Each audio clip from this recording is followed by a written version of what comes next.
What's up, everybody, and welcome to the NOBS Real Estate Show, a podcast that gives you an inside look on how to make smart financial decisions while adding value to your life. I'm Matty Miller with ERA Real Estate, alongside my co-host and real estate investor extraordinaire, Ryan Robbins. Whether you're a long-time investor or a first-time buyer, join us as we dig through the everyday bullshit of real estate. Mic check 1 2 1 2.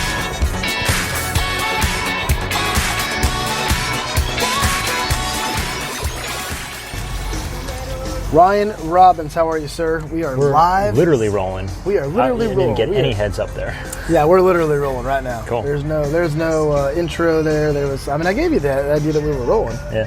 But it wasn't too much. So we are live at the Tap Garden V Pizza in Jacksonville, Florida, just north of the Julington Creek Bridge, and on the south end of the Mandarin area, which is where we often be, because it's where our office is and it's where I live. So we're hanging out here. We're trying to avoid the rain. It's a beautiful day outside. It's starting to spit a little bit. So if we have to move this back inside, we will. But talking a little bit today about multiple offer situations. We have been involved in so many of these lately. It's kind of been ridiculous. Yeah, they went away for a bit. I feel like it did. It disappeared over the winter time. It disappeared over the winter time. Yeah. Over the slow time, and now it's like every freaking deal you get involved in is multiple offer, especially anything that's like, I feel like $350 or below, that $350 to $200,000 range.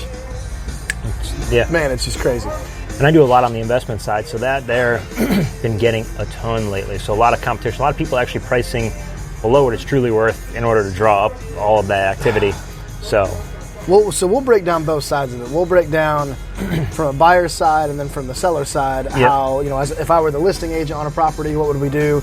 And if I was the buyer's agent on a property, how would we go about that as well? So I've recently been working with a lot of buyers, and we're on our fifth offer, by the way, of the first four we did not get. Fifth offer.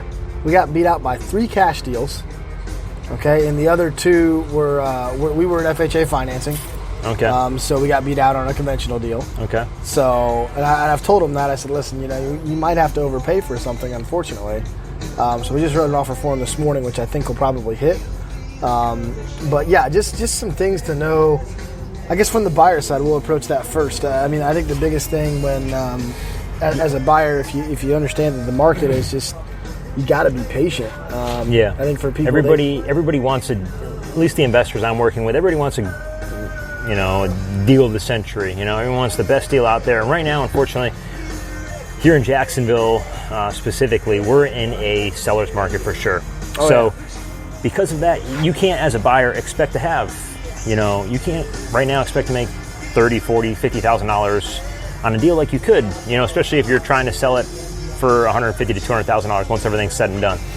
Those deals just aren't out there right now. So 6 years ago, 7 years ago, you could buy them left and right off the MLS. Yeah, all day. Yep. So margins are much thinner. There's a few big companies here in town that are working off of quantity. Market disruptors. Yeah. That's what I might refer to them as. Working off of quantity and not necessarily one margin. So for the smaller guys like myself, doing just a few flips a year really pushes us out of the market.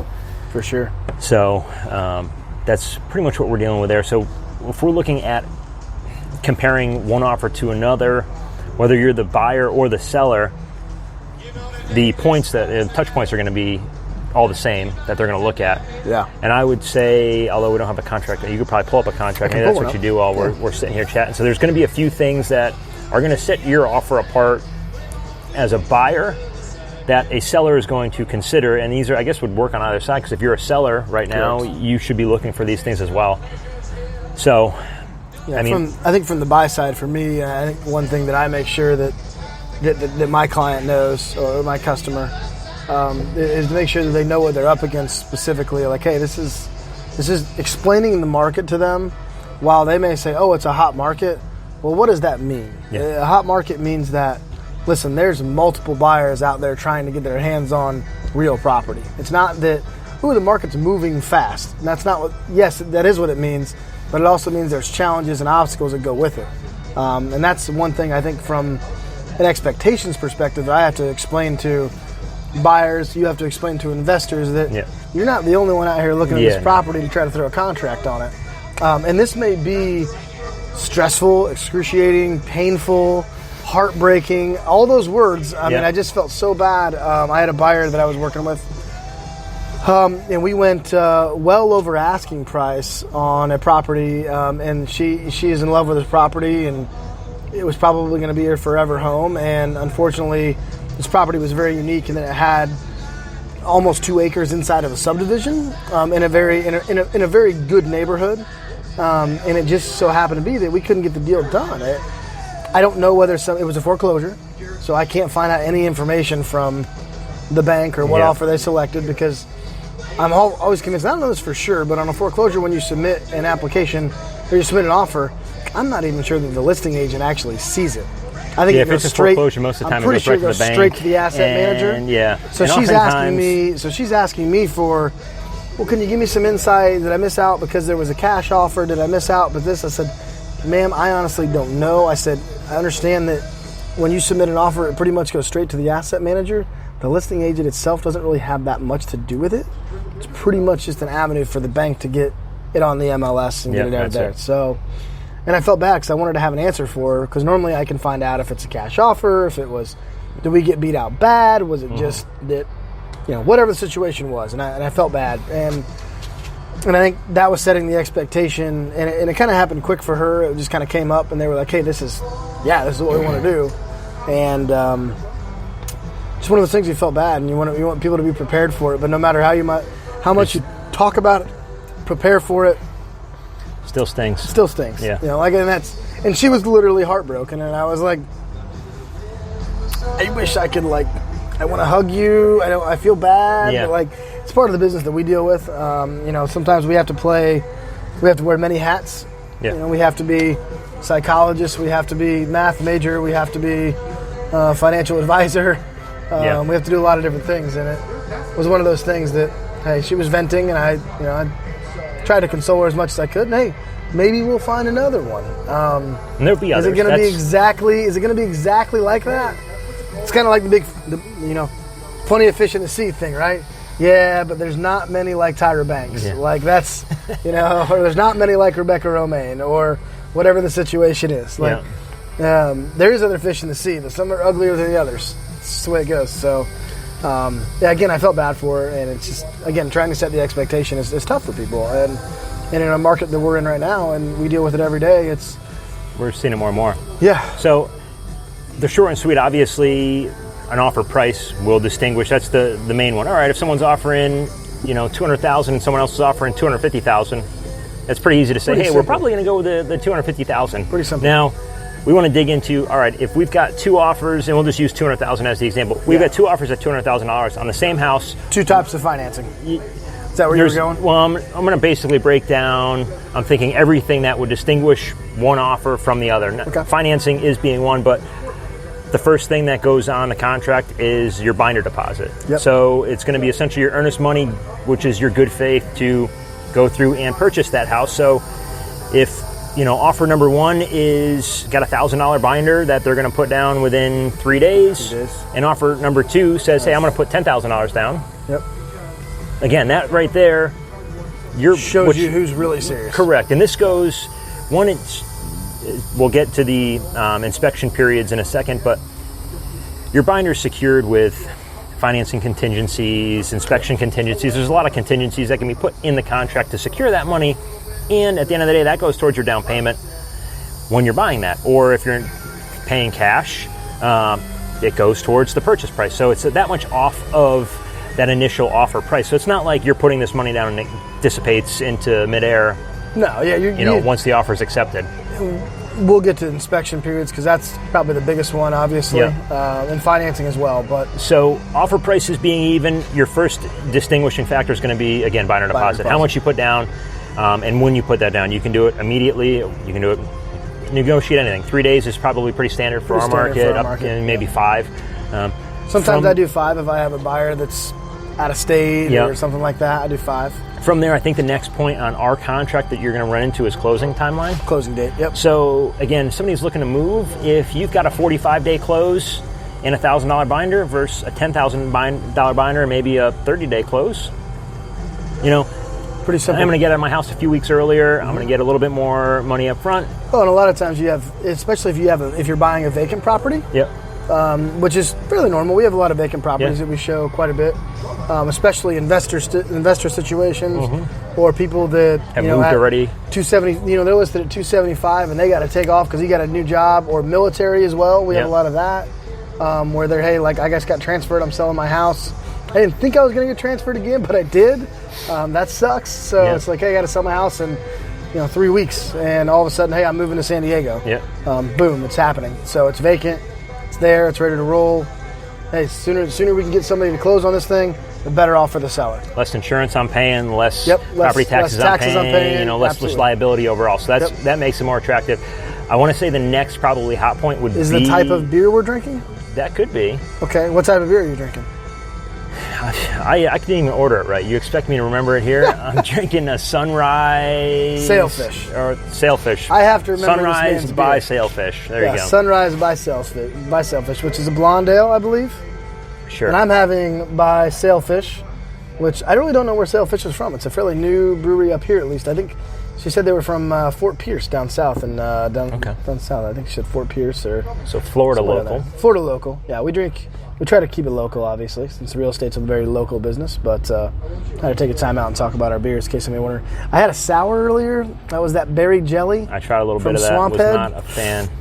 I don't think it's a true sour, but it just had a bite to me. Kind of turned me off a little bit. But picked up a bit of vinegar, and I love vinegar. I could pretty much drink vinegar out of the bottle, but really? Yeah, but I don't want it in my beer, man. Ugh. I don't know about vinegar. That. Vinegar, I can do apple cider vinegar chip. Yeah, but I'm more of a jalapeno guy. I like spice more than anything. But I can't drink spicy beer. I can drink a spicy margarita. I can drink one. Yeah. Actually, I might be going to Flying Iguana tonight, so maybe we'll. They have a jalapeno. They have a jalapeno margarita there. It's pretty good. Flying Iguana, one of the best, at least my personal taco spots. So it's one of my favorites. I like that better than Taco Lou in Jacksonville, at least. Yeah. So I don't know why I took the glasses off. Put them back on. All right, now it's business. Yeah, back to business. Back to business. So after closing date, I'm thinking financing comes next. Is that the contingencies? Yeah. Okay. So financing, and I'll break that down. Obviously, you have cash. Obviously, you have really 4 types of financing that we typically deal with. Really, honestly, 3 in our market. We don't really deal with a lot of USDA stuff. And a lot of that would probably... Or owner financing, anything like that. The 3 main ones, obviously, is FHA, which is your mortgage-backed... government-backed mortgage. Government-backed, excuse me, I almost burped. I just ate a whole pizza, so I'm struggling here. You have, obviously, conventional, which is not government-backed, and then you have cash. Simple rule for you, cash is king.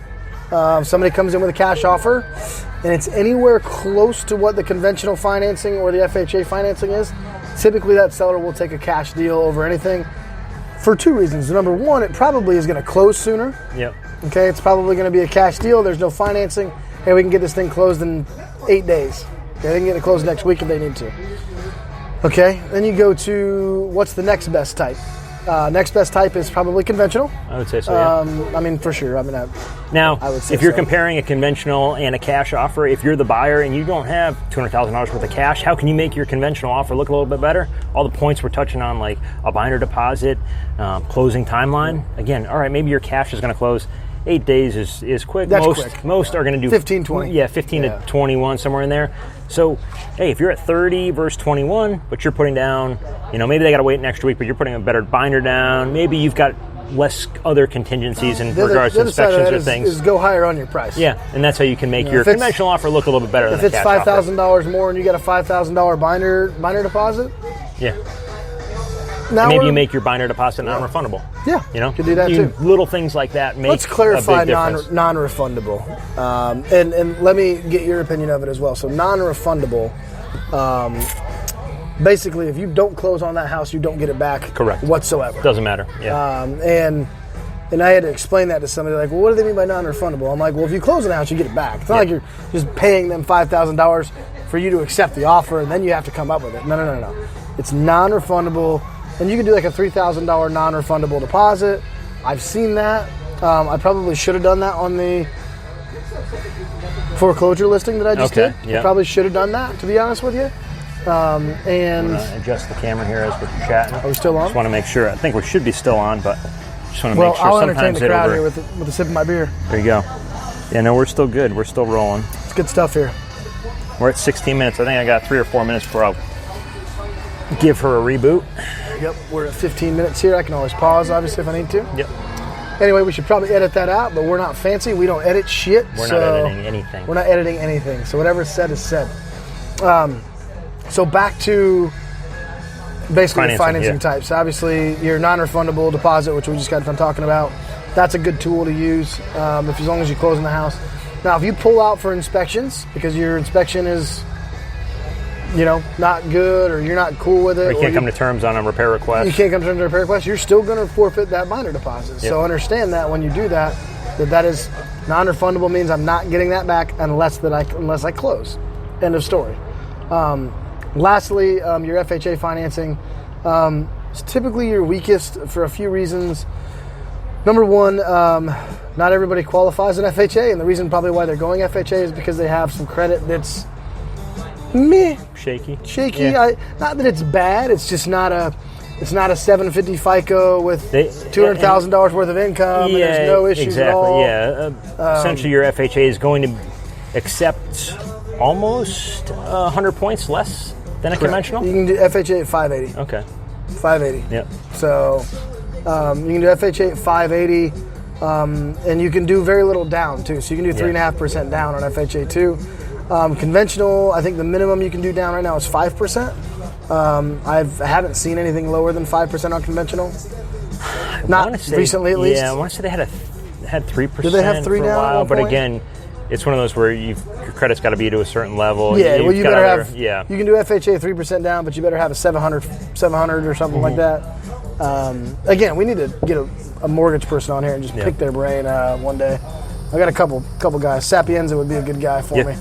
So he'll have a beer and give us all the deets. The rundown, yeah. Yep. So those are your 3 major types of financing, and typically, obviously, said it's pretty simple. So it's 1, 2, 3. So it's cash, conventional, FHA. If there were 3 offers on the table and there was a cash offer at $200,000, there was a conventional offer at $200,000, and there was an FHA offer at $200,000. All of the contingencies being the same. Everything else being the same. Cash is going to be your top dog. Now, if all of a sudden you'd have something to think about. If I had an FHA offer with $10,000 binder and a 30-day close, and then I had maybe the binder was non-refundable. Binder non-refundable, and then all of a sudden I had a conventional offer that was $205 with a $4,000 binder, refundable, but still a strong binder. Longer close. In a 45-day close. Like, you start throwing all those together and you just pick and you're like, oh. And that's where... And my cash offer is 180 or 185, and it gets really confusing on like, wait, which way do I go? Because here's the deal, I can always go back to that person. Not necessarily. You can't always go back to that buyer if one falls through, because that buyer may have already moved on and bought another house. And that's one thing that I think people sometimes have a hard time understanding from the outside is there's times where you can quite literally lose an offer. You could have a better offer as a conventional or an FHA in regards to the price. Maybe you offer $215 and I've offered $200, but you're FHA and I'm cash. Maybe they accepted my $200 cash versus your $215 because they felt more confident in my $200, and that happens. And people are like, how? I offered more money.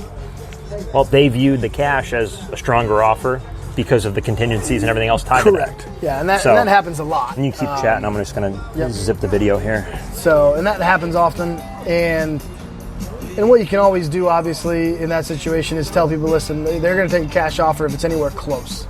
Yeah. And if it's anywhere close, they're going to take it. End of story. So, shifting over, how much time we have left on that? We're good. I just restarted it. So, I guess if we're going to go... Shifting over to... Hey, we have all these offers on the table. As a listing agent, how do we sift through all those and explain it to the seller?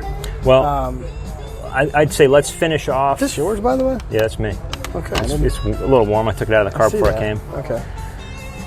So Inspection period. We've been chatting about it. That'd be the other thing. So that's going to be one hard point. That's a contingency where, again, oftentimes, at least here, your standard is 10 days for an inspection period. If you want to shorten that way up on the far bar, it's 15. Okay. Yep. So now you can negotiate. You could have a 30-day inspection period if you wanted to. You can have whatever you want in there. Again, typically for us, it's 10 days. So the quicker you make that, that's basically saying, hey, I'm going to act quicker and have less time to do my due diligence on your property. So that kind of pulls a little bit of that risk of buyer backing out for the seller. So tightening up that time frame, bumping it from 10 to 7 to 5. Some people will even do no inspection whatsoever. So anything like that is going to make your offer, hey, look, this is my offer. I'm buying the house as is. No inspection. So a little trick that I like to use sometimes as a and as a buyer's agent, I work with more buyers than I probably do sellers because of what I do with property management. I pick up buyers. I have a very large friend circle. Yep. So people are like, hey, call Matt, help you out, blah, blah, blah. And I'm always a say yes kind of guy. Whatever. I'm always kind of a say yes. Hey, I'll help you out, man, as much as I can. Things that. So buyers are probably more what I deal with than sellers. And partly I like to look at houses, so It doesn't bother me one bit to go look at 20 houses. I mean, it takes time, yes, but yeah, I'd rather do buyers than pound the phones all day to try to find sellers, in my personal opinion. But that's just the personality difference in general. So anyway, one of the tricks that I like to use, and I don't want any of my the listing agents to know this, but I will intentionally probably raise my offer price and specifically come back and try to negotiate the shit out of it once it's secured. And even if they think I'm being ridiculous, the fear of them putting it back on the market, because no agent, when they list a property, wants to put it back on the market, because that makes their fucking sellers pissed. Well, okay, and the thing is in multiple offer situations, I have to do what's right with my clients to try to get them on that property. I got to get them in there, and then I'll try to. And they're like, "Oh, you want $5,000 for a new AC?" Yep, not closing without a new AC. Yeah. Sorry, put it back on the market. Call their bluff. And now you've wasted 2 weeks off the market. Yeah, and they're mad at me, but I don't really care. It's not my job. And they're going to look to see, all right, $5,000. I'm going to take the $5,000 hit here, or we're going to put it back on the market. Our next best offer was $2,000 less. So, $3,000 difference, and maybe they're not going to be. Maybe they moved on to something else. So it's a risk that most people aren't willing to take. So if you get the higher offer, you can always negotiate it back down. In Florida, that's not always the case in other states. We have our inspection contingency allows us to. Really what it allows us to do is have a 10-day, almost I call it a buyer's remorse period. I don't want to use it that way at all. That's essentially what it boils down to. I tell people all the time, I mean, I personally don't like it because I say to people all the time we're putting an offer, I'm like, you could quite literally wake up tomorrow, stub your toe on the side of the bed, be pissed off, and just say, screw it, I'm not buying a house anymore. Oh, yeah. You stub your toe and you're mad. Of shit. Yeah. And guess what? You can back out and get your binder back within that period. Yep. So that's what I don't like about it. A little too lenient on the. It can be for sure. And I understand why it's there too. Yeah. And it's only 10 days, so and you can extend it out, but that's whether the seller wants to accept it or not. Correct. That's their end. But it's being the fact that it's only 10 days, it's really not gonna be an issue to make that seller whole again if it's 10 days. Like it's a week and 3 days. Like it's not. If it was a month, commercial deals have. I mean, they got 60 days to get shit right and do all that. But yeah, on a residential deal, you got 10 days. Do it, get it done. Let's go from there. And I don't tell my buyers to use that typically to pull out. Well, I use that more as that's the second set. And quite honestly, to me, that's the more important negotiations throughout the process. And to your point, I lost out on a deal not too long ago, and I found out after the fact that it was another investor in town that I do some work with that had put an offer in. So I obviously ended up finding out what the final numbers were, and our original offers were... I'm smiling because I already know the story, so my bad. Our original offers were $1,500 part. My offer was $1,500, that's it, below what his offer was. And they're going to close... Now, I had a shorter inspection period, but we were both the same offer price, same financing, same everything down the line. And after they did their inspections, my price was, which I didn't do an as-is. You can do an as-is contract. Mine had an inspection contingency in my mind. Even on as-is contracts, you can have an inspection contingency. You can. You can have. You can still do it. They're just not going to make any repairs. Yeah. You're either inspecting it to confirm what you didn't know, or confirm what you did know. I had in my mind, hey, look, I'm not going to whatever this is, and I didn't relay that. They ended up, they're closing less than what I offered. And my offer would have been that, so they would have made more money with my offer than ultimately, to your point, accepting a higher offer. Correct. And then getting talked down during that repair request period. So the issue in this market is, how in the hell do we get creative with buyers on how to get them their homes? Yeah. And that's where, quite honestly, it's probably one place that I've been lacking, is getting really, really creative with writing the offer. And making people just not, I don't want, when a buyer's agent or when a seller's agent, a listing agent gets you have the contract 4 offers in while front you're of you. chatting? You can find one, which one you want. I want to just look at a purchase and sale real quick. So my point is that when a seller's agent looks at the 5 offers in front of them, I don't want them to just look at the price on each one of them and make a decision based on that.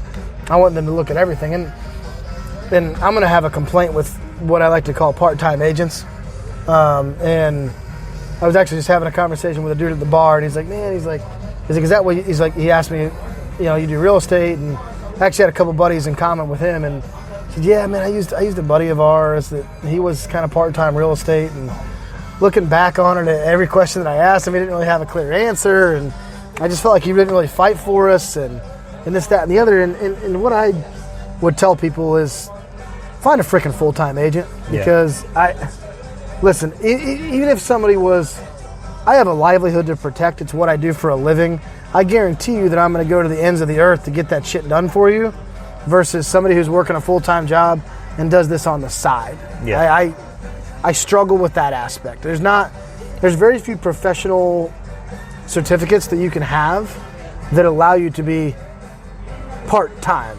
Correct. That doesn't jive with me. So before we go into what can we do to make one offer stand out from the other, there's one thing that we had missed, and the second you look at it, you're going to know exactly what I'm talking about. But essentially, there's closing costs on each side. So there's oftentimes when you're going to look at this on a contract, quite literally you're looking at check boxes, and your average buyer and seller isn't going to know that a title search costs $125 to $150. They're just going to say, oh man, I have to pay for a title search. So one of the things you can do again is, hey, check the box on the buyer side. Guess what? It's going to cost your buyer an extra $125 to $150, but it's one less box that the seller thinks that they have to pay for. Correct. Same thing, municipal lien search, a survey. Hey, guess what? A survey is $400.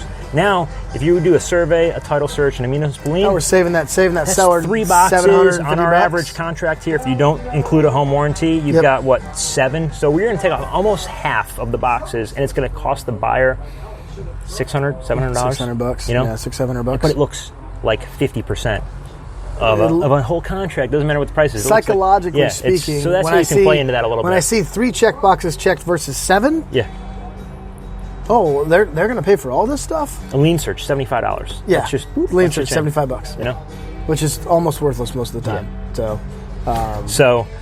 Great. That's one of my favorite songs, by the way. Down the road, they've actually got some killer jams. We've been having some really good music today, so pretty excited. But about so that's. I mean, even the attorney fee. Most attorney fee. I mean, even a high end here is $450. Yeah, maybe so $5. Like, hey, look, you talk to your buyer. Hey, we're going to make your offer that's the same price look really, really aggressive versus any other offer. It's only going to cost you $1,000. You want to do it? We can do that. Yep. So, and a good agent on the seller side is going to say, one, be able to distinguish that, but 2, hey, look, all right, well, they've taken $1,000 worth of cost. If this is a decent price or in line, that just saved you $1,000 versus the other offer that is not. So, I was really in my mind when you said it was going over this. I was actually going down the list of what was coming next. So and that would have been kind of next. Yeah, I think the only thing after this maybe is inspection. You have an inspection contingency. Yes, right here. Yeah, so there would have been inspection. That would have been last. We skipped over that. But that's one of those that it's so easy to get booked in everything else. Yeah. Exactly. So there wasn't too much else. We don't see it very often, but that's one other thing. Possession and personal property. We'll hit up those two real quick. Possession, very rarely, in our market at least, I know there's some states that are a little bit different, to where they sell the house and they have X amount of days to get out. I know that my aunt and uncle just sold a property in California. I don't know if it's normal in California. If somebody out there listening, Dan, if you're out there, you're in California, you bought a house. I don't know if you know a realtor or have a friend of yours that can look. But I know that they sold their house, they closed, and they had 30 days to remove their stuff from the property. Okay.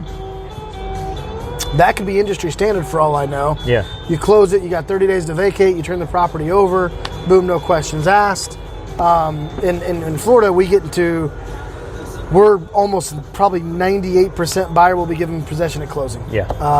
In very few situations, you get into a rent back situation, which is essentially the seller becomes the tenant. Yeah. Essentially, and that gets a little bit wonky. And every now and then you can actually do. I think we talked about one on the bullshit episode. Have you ever had to evict the previous seller? No, but that would be a nightmare. But you can also do an early move in where the buyer moves in early, leases it back from the seller, and then closes. And both. It's almost like they're leasing their own house early. It goes both ways too. So that breaks down to what I love about the industry, because there is more than one way to skin a cat. I mean, there is to get a deal done. A million different ways to get a deal done in real estate. And the issue with the whole rent back situation scares the crap out of me on both sides, just because they move into the house and all of a sudden, for example, Ryan's buying a house and he needs to be into the house 15 days before they close, and all of a sudden he moves in and the AC breaks. The AC breaks and the plumbing's not working right. Yeah.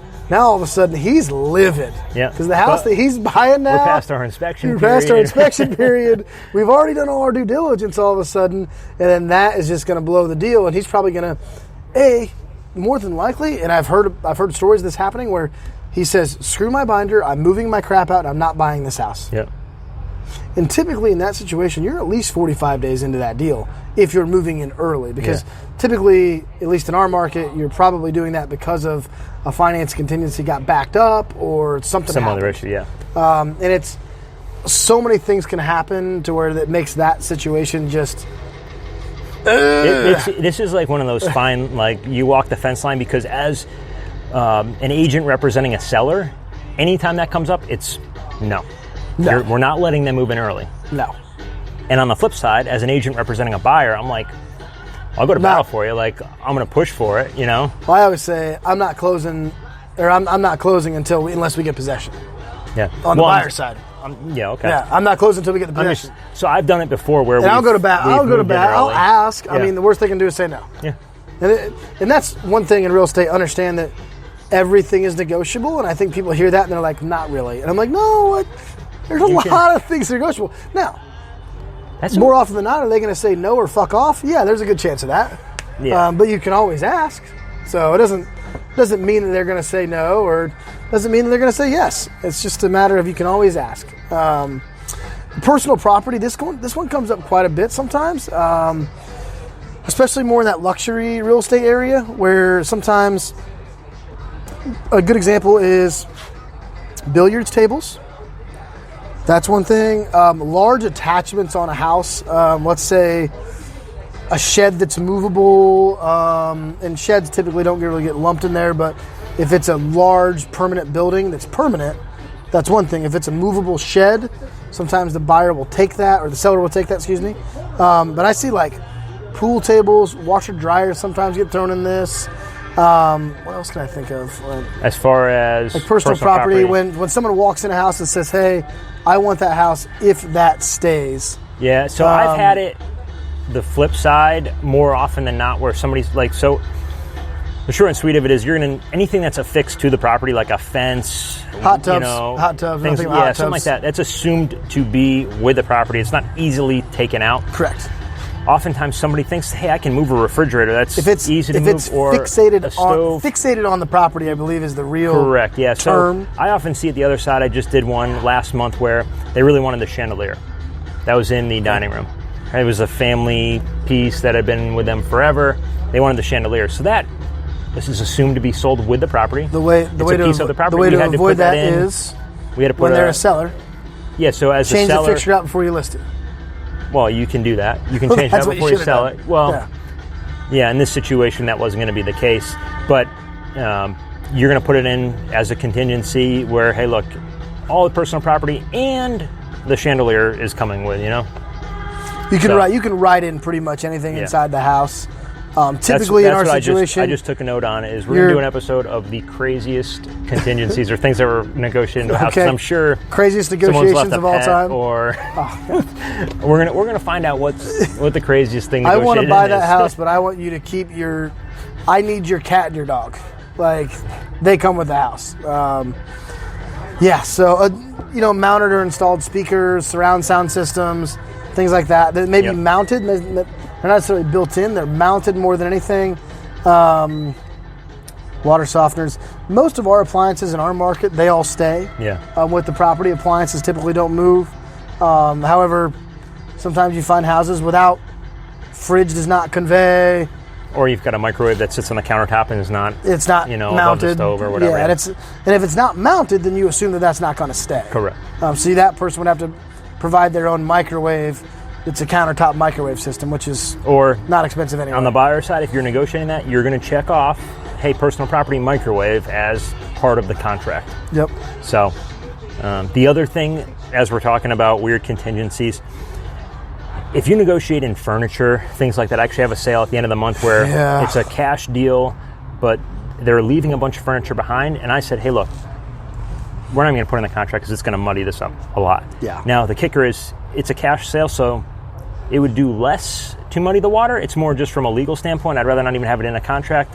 You want to leave it, great. If you don't leave it or you happen to forget about leaving it, now we're not legally bound to anything. But on a financing side, that can way screw up your financing if all of a sudden your contract is for an extra $10,000 because they're leaving $20,000 worth of furniture, and that's part of your valuation on the property. The bank's not going to say, oh, hey, the couch is worth $50 and the refrigerator is worth $200. They're not going to go and value every piece of property inside the house. That can way throw off the appraisal, which can then mess up your approval on financing. So things to keep in mind there.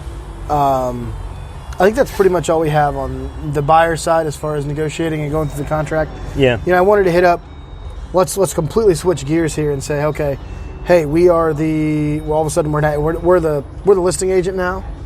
And what are we looking for? What are you looking for specifically that, hey, if I have 4 offers in front of me on a $300,000 house, what's the first thing that you're looking for? And we've kind of already hit on that. Yeah, it's pretty much all of these points. It's going to be the same thing. It's just looking at it from through a different lens. And the beginning of this, is essentially hey, we're in a multiple offer situation.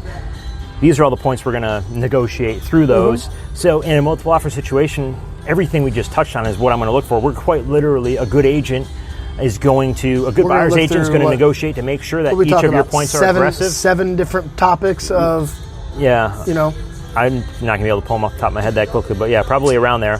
Binder deposit. So binder, closing timeline, inspections, financing. Any kind of leaving anything on the property. So personal property. Closing cost with on either side. That's on either 6. side. That's 6. And the last one was we just pulled it up. So what are you saying here? Go back up. Your acceptance date? No, not your acceptance date. Your what did I say? Personal property and possession. Maybe? Yeah. And possessions. There's 7 real things. We probably only really deal with 3 or 4 of those on any given contract. Yeah, typical one, and oftentimes, again, it's if you guess what? You've been on the market for 2 months and you get one offer. Take that one. Take that one. Yeah, not much to choose from there. So the points that you're looking at on the, as a seller's agent. In our market right now, if you put a property on the market and you have one offer in 2 months, you're highly overpriced. You're overpriced, yeah. You're overpriced. That's what the market's telling you. Some people, whether they're sellers or buyers, don't want to listen to the market. Yeah. Ultimately, I have to explain to them. They say, well, how are you going to sell my house? Well, I'm not going to sell your house. The market's going to sell your house, and your house is going to sell your house. Yeah. I don't determine the price. I said, I go back and forth with that too because it's like I want to market your house, but we're in 2019. Guess what? We're going to put it online. Everybody that's looking at your house online, any avenue that they want to see it, going to see it. All right, we're not selling $10 million homes where we've got to market to people all over the world where there's a 1% of your buyer pool. Yes. It's a $200,000 house, it's a $300,000 house. Everybody that's buying that house is looking on every major real estate platform. They're going to see your house everywhere. That's the distinction between... so I think our value comes from providing as much value, finding out as much value about your property that we can put out there, displaying it as best as we can, and then making sure it's not only on those platforms, but then pushing it, and that's pushing it through Facebook ads, this is so YouTube simple, ads, though, because things like that. I'm just going to say this is so simple, is get quality photos. Yeah. Get a little drone footage. Then it has to be, the drone footage doesn't have to be crazy expensive. They want basically a couple pictures of, hey, where's my property located at? If it's close to the beach, hey, rise up. Hey, I can see that we're 8 blocks off the beach, things like that. But you'd be shocked at how many agents grab a phone, roll out to a property and go, you know what? These will do. Yeah. They won't even pay, at the very minimum, a decent real estate photographer on a normal 3-bedroom, 2-bath house is going to cost you $150. Yeah, $200. Our guys, Jason does some of our stuff for $150 if we're just doing base stuff. Now, if I want 50 photos, whatever, but if I need I do professional photos for rental properties as well. And that, I believe, is probably one of my biggest differentiators between a lot of people, because a lot of people don't do it. Yeah. They go out there with their freaking iPhone and grab 10 pictures and, this is good enough. Somebody will call on this. You know who you're going to attract? Shitty tenants. Yeah. Tenants that don't really care about the property. If you have professional photos on rental property, and not only really good professional photos on sales, on your sale or your listings, you're going to attract more people. And shockingly enough, like I said, there are still people that go out with their iPhone. I saw a house the other day. I can't believe how many people you see. $350,000 property over in, where the heck was that? Over Kernan and Atlantic area. Okay. Very nice neighborhood. Very B-class neighborhood. Yeah. Great property. Literally taking with a friggin' iPhone. The photos are tilted. What in the hell is going on here? I love are either they use a fisheye lens where it's it's really distorted. It looks really like you're looking out through a bubble, or they're quite literally in the mirror, and it's I'm going to take a bathroom shot, but you see them in the corner of the mirror. And I'm you're listing a $600,000 house, and you're in the photo in the mirror. It's fucking ridiculous. It's absolutely outrageous. People do it, man. It happens, and that's one of those things of that's the part-time agent. Yeah, that's the part-time agent. So, it's crazy. There's flies everywhere right now. So that's, I would say, probably the short and sweet, or the long and exaggerated. Let's break down comparing one contract to the other. Yeah. So I would say number one is, and I understand comparing. If you're going to compare one contract to the next as a seller's agent, all prices being the same, and I'm now looking at a cash versus a conventional or an FHA. Part of what's going to, if that FHA and that conventional has stronger contingencies, the other thing I want to see, which we haven't touched on, was the lending side, is that pre-qualification. Correct. To show that, hey, look, you've been pre-qualified with a lender. They've looked over your financials. They've looked at your credit. You're good to go. Let's explain the difference between pre-qualification and pre-approved as well while we're at it. You want me to? So go ahead. Essentially, pre-qualified. You're already on a roll, so I figured I'd just let you go. They've looked at they've taken a 5,000-foot view of your financial situation, your credit, things like that. A pre-approval would essentially be they've started that process. They're actually gathering your pay stubs. They're looking at your bank statements, things like that, to verify and not only qualify you, but then approve you for that loan up to a certain amount. Now the house has to qualify at that point. What would be a good comparison of how you could do a pre-qualification versus a pre-approval? Essentially, you're approved. A pre-qual letter typically is somebody who you might just call them over the phone, and they may do stated income, stated. Yeah, they can look at all of your stuff pretty quickly and tell you.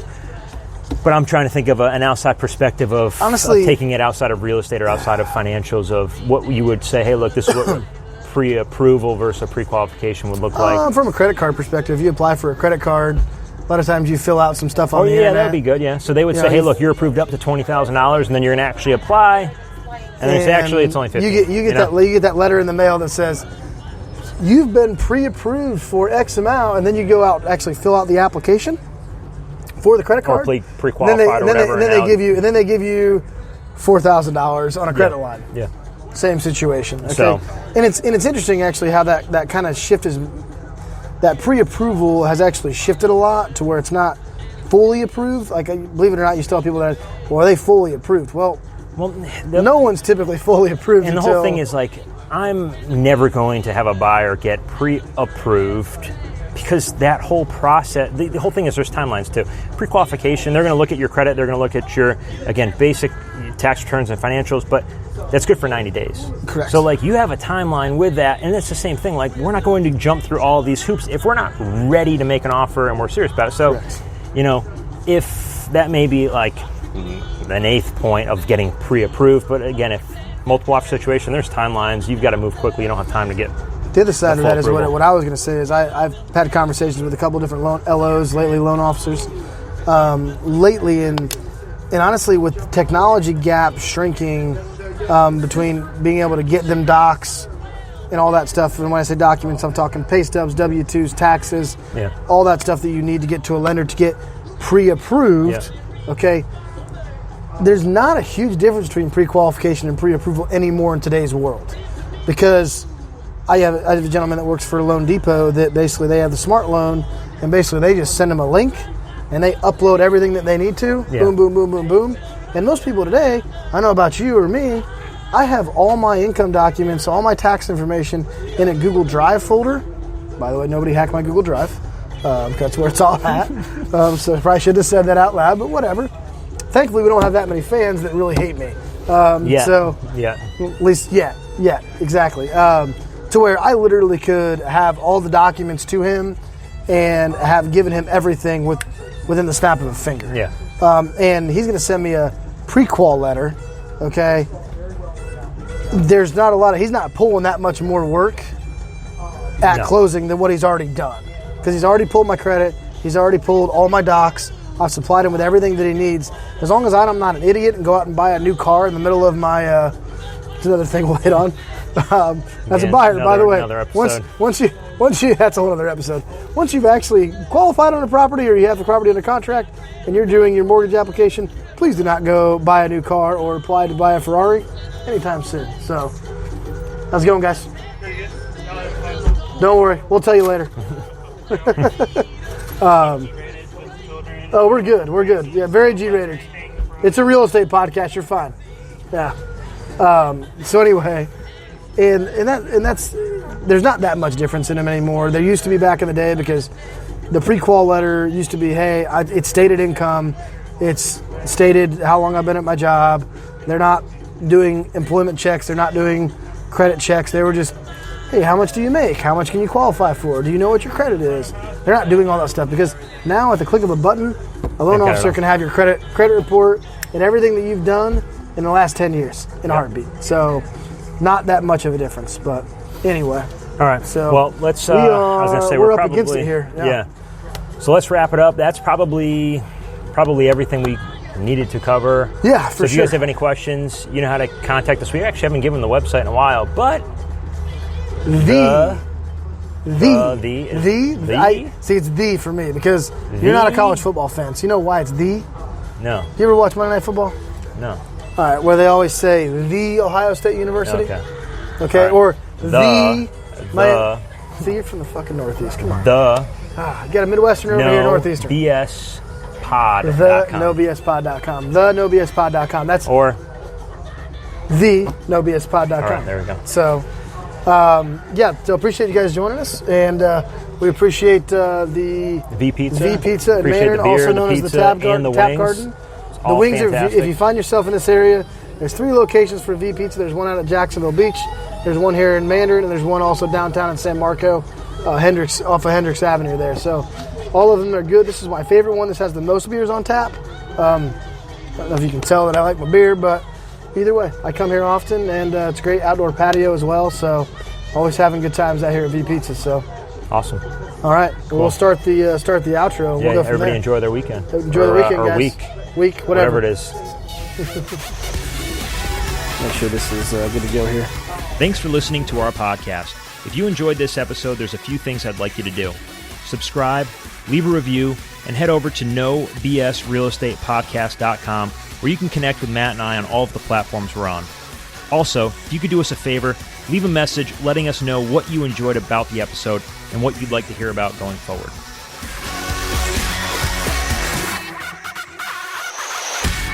Publish this bitch.